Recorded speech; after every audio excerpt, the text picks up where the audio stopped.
Decree म्हणजे काय? Judgement व डिक्री यामध्ये काय फरक असतो?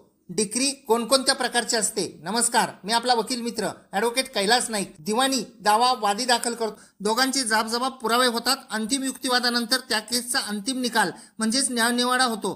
तर त्या डिक्रीमध्ये पक्षकारांचे हक्क ठरवलेले असतात किंवा तो दावा नामंजूर केला असे संक्षिप्त स्वरूपामध्ये लिहिलेले असते.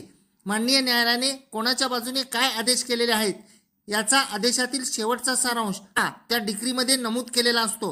तो आदेश का पारित केला याबाबत जे मुद्दे काढलेले असतात त्या मुद्द्यावर सविस्तर विश्लेषण हे जजमेंटमध्ये म्हणजे निकालपत्रामध्ये दिलेले असते. त्याला जजमेंट असे म्हटले जाते. डिक्री ही प्राथमिक असू शकते किंवा अंतिम असू शकते. उदाहरणार्थ वाटपाचा आदेश केलेला असेल तर ती प्राथमिक डिक्री म्हणजे प्राथमिक हुकुमनामा होतो व त्याप्रमाणे अंमलबजावणी होऊन कब्जा मिळाल्यानंतर ती डिक्री फायनल